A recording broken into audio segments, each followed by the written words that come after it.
दोस्तों बात करते हैं उत्तराखंड के शिक्षा विभाग में शिक्षकों की भर्ती अन्य पदों की भर्ती के रिगार्डिंग 1519 पदों पर जो कि आउटसोर्स से भर्ती हो रही है। शिक्षा सचिव के द्वारा एक बयान जारी किया गया है।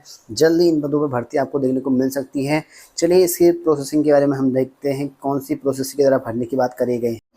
तो देखिए दोस्तों, उत्तराखंड में खाली पदों पर नहीं भर पा रहा विभाग। तो यहाँ पर देख सकते कि केंद्र पेंशन देने को पूरा तैयार है, लेकिन उत्तराखंड सरकार इतनी निकम्मी है कि यहाँ पर जो है विभागों में जो आउटसोर्स की भर्तियां होनी थी 1519 पदों के करीब, जिसमें शिक्षा विभाग में शिक्षक थे, अन्य जो कर्मचारी थे उनकी पोस्ट, वो भी यहाँ पर जो है नहीं भर पा रहे।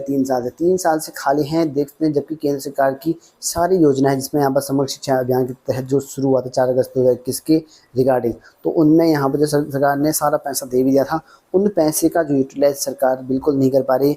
जिसमें से आपके यहाँ पर जो है बीआरपी सीआरपी शिक्षक पोस्ट हैं, ठीक है, और रिसर्च पर्सनल वाले हैं, लेखाकार, डाटा एंट्री ऑपरेटर है और परिचालक हैं। आउटसोर्स के अन्य पोस्ट होती हैं, लगभग टोटल मिला के जो है 1519 पोस्ट थी जिन पर जो है भर्ती निकलनी थी, वो भर्ती नहीं निकाल पा रहे हैं। आप लोग यहाँ पर देख सकते हैं सरकार, जबकि केंद्र सरकार यहाँ पर सरकार सैलरी देती है इनको, ठीक है। पहले तो परमानेंट निकालना चाहिए था, वो आउटसोर्स से ही नहीं भरे जा रहे इनसे, क्योंकि आउटसोर्स का मतलब ये है कि आपको जो है टेम्परेरी रखा जाएगा। टेम्परेरी का मतलब क्या था, जब तक के लिए जॉब रहेगी, सरकार नहीं हटाएगा तब तक के लिए रहेगा। मतलब सरकार अगर हटने के लिए बोलेगी तो हटा सकते हैं, लेकिन मेनली जो है नहीं हटा सकते, परमानेंटली मान के चलो। लेकिन थोड़ी सी जो यहाँ पर गवर्नमेंट एम्प्लॉय होता है उनको वेतन भत्ते ज़्यादा मिलते हैं।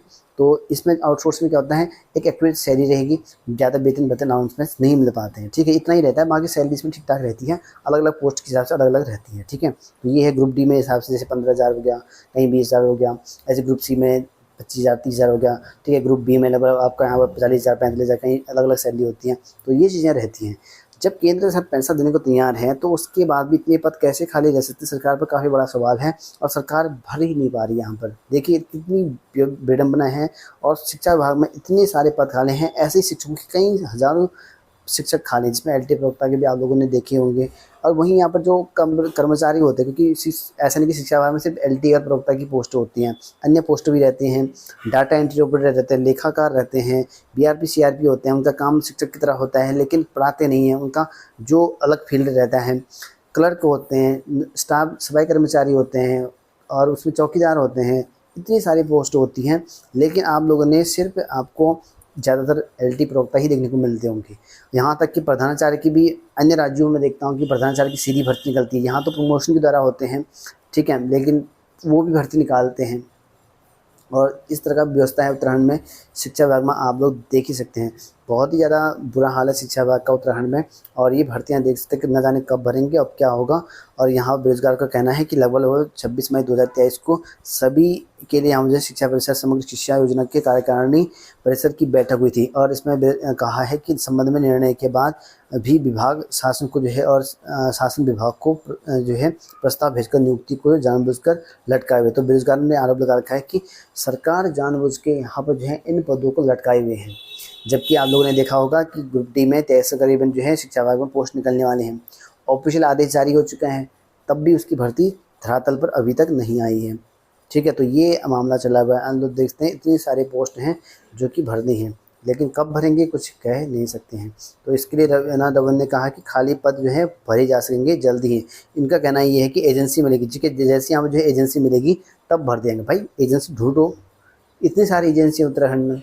यूबीटीआर एक एजेंसी है, पीआरटी एक एजेंसी है, शिक्षा विभाग खुद एक एजेंसी के तौर पर जो है एलटीसी से भर्ती निकालता है, उसी तौर पर शिक्षा विभाग अन्य पद भर देने चाहिए थे, ठीक है। बहुत सारी चीज़ें हैं। नहीं तो अगर एजेंसी नहीं तो आयोग को भेज दो, ठीक है, आयोग भी तो है। तो ऑप्शन बहुत सारे हैं, लेकिन इनका बहानेबाजी अगर देखा जाए तो बहुत ज़्यादा है। तो भर्ती करने का सिर्फ एक ही रीज़न है कि इच्छा शक्ति ना होना शिक्षा विभाग के जो अधिकारी बैठे हुए हैं, सिंपल सी बात है। अगर करने की इच्छा होती एजेंसी तुरंत ढूंढ लिया जाता, तुरंत भर्ती निकल जाती। नहीं तो आयोगों को दे दो, आयोग में क्या दिक्कत है, आउटसोर्स ही तो है, लेकिन आयोग को दे दो, क्या दिक्कत हो रही है आयोग को देने में। लेकिन करना नहीं चाहते। तो आप लोग देखते हैं 1500 पद खाली हैं, न जाने कब भरे जाएंगे। शिक्षा विभाग के जो अधिकारी हैं वो कह रहे हैं कि जल्दी निकालने वाले हैं, जैसी एजेंसी मिल जाएगी। अब न जाने कब एजेंसी मिलती है।